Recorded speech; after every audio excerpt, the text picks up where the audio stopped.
quilt, and I decided back 2017 when we decided to take a trip to Columbus with the African American Quilt Documentation Project, that I would like to do a couple of quilts for our Rosenwald schools, and the first one being Noble Hill School.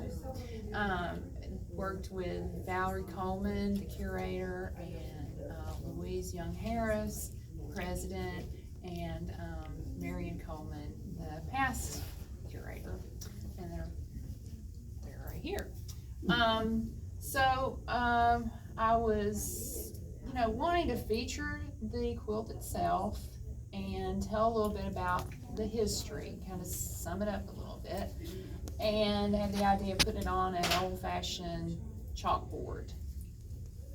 And the history of the Rosenwald schools goes back to Julius Rosenwald, who was one of the founders of Sears Roebuck.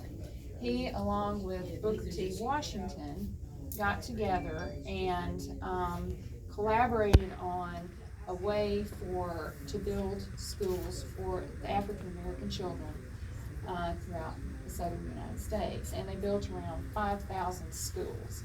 And we still have the Noble Hill School is an excellent example of a Rosenwald school that is in really great condition.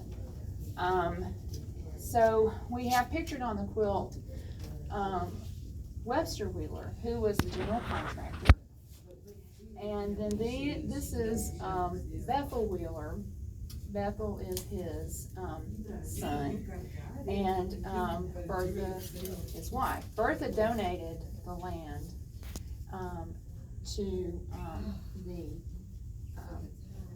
restoration project, to restore Noble Hill, and that was led by Dr. Susie Wheeler and Justice Robert Benham. And Justice Robert Benham is a prominent member of our community who has done a lot of work preserving history, and he was the first African American to serve on the Georgia Supreme Court, and he was the first first Georgia Chief Justice, black Chief Justice. So we're very proud of him. Then we also have the first three trustees of the foundation: Alan Beavers, Winston Strickland, and Willie Wofford. And if you go down, we also acknowledge Joy Hill Watson, who was director at one time, Cheryl Smith, who was the former board president, and here we have the current board president, Louise Young Harris. The curator is Valerie Coleman, and past curator from 1994 to 2015, Marion Coleman. And on the quilt, I thought, well, if you're not familiar with it, how can I just tell all about it? Well, we took a picture of their historic marker. And so if you want to know what's going on with the quilt, and there's nobody here to tell you, you can walk up and read the historic marker. That's a photo transfer. Also on the quilt, I have the first educators, husband and wife, Myra and C.W. Williams. The photo of Myra and C.W. were actually on an old Model T car, and instead of recreating a car of them sitting on a car, because I wanted to do something a little three-dimensional, I decided to cut them out and put them on a park bench because that would be easier. And I tinted them a little bit to give them a little bit of color. They are actually the only people on the quilt in color, other than, if you notice, everybody's, there's black and white and there's color.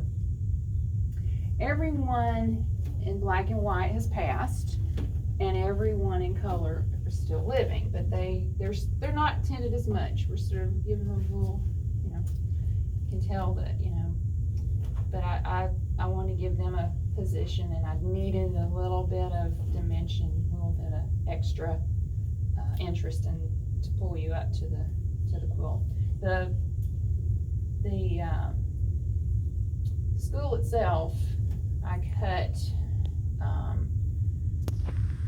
1/4 inch strips all the way down to 1/16 of an inch strip, and I built it like I was gonna build a house